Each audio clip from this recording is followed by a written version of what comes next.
మహబూబ్నగర్ జిల్లా కేంద్రంలోని బీజేపీ కార్యాలయంలో మున్సిపల్ ఎన్నికల సన్నాహక సమావేశం నిర్వహించారు. ఈ కార్యక్రమానికి ముఖ్య అతిథిగా హాజరైన బీజేపీ జాతీయ ఉపాధ్యక్షురాలు ఎంపీ డీకే అరుణ రాష్ట్ర ప్రభుత్వం ఎన్నికల సంఘంపై కీలక వ్యాఖ్యలు చేశారు. మున్సిపల్ ఎన్నికల ఓటర్ జాబితాలో అనేక తప్పులు ఉన్నాయని, ఓటర్ల ఫోటోలు లేకపోవడం వల్ల నకిలీ ఓట్లకు అవకాశం ఉంటుందని ఆమె ఆందోళన వ్యక్తం చేశారు. వెంటనే ఫోటోలతో కూడిన డ్రాఫ్ట్ ఓటర్ లిస్ట్ ప్రకటించాలని డిమాండ్ చేశారు. ఇక సాగునీటి ప్రాజెక్టుల విషయంలో బీఆర్ఎస్ వైఖరిని తప్పుబట్టిన ఆమె పాలమూరు రంగారెడ్డి ప్రాజెక్టును రాజకీయ అవసరాలకు వాడుకున్నారని విమర్శించారు. జూరాల నుంచి నీళ్లు ఇచ్చి ఉద్దండాపూర్ కర్వెనా రిజర్వాయర్ల ద్వారా జిల్లాను సస్యశ్యామలం చేయాలని, నల్గొండకు నీళ్లు తరలించే ప్రయత్నాలు ఆపాలని కోరారు.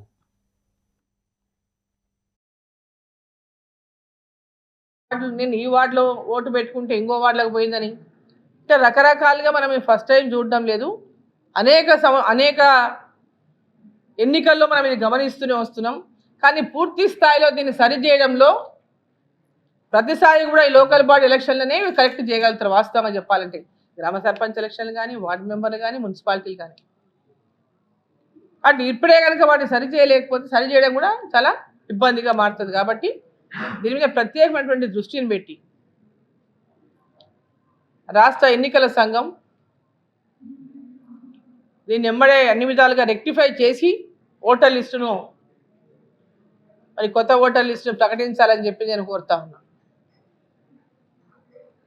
అధికారులు కూడా, జిల్లా అధికారులు కూడా దీనిపైన ప్రత్యేక దృష్టి సారించి ఎక్కడ కూడా ఎలాంటి ఫిర్యాదులు వచ్చినా ఆ ఫిర్యాదుల పట్ల వెంబడే స్పందించి వాటిని అన్నిటి కూడా సరిచేసేటటువంటి విధంగా అధికారులు కూడా పూర్తి తమ యొక్క సమయాన్ని కేటాయించి వీటికి దృష్టి సారించాల్సిన ఈ సందర్భంగా నేను కోరుతా ఉన్నాను.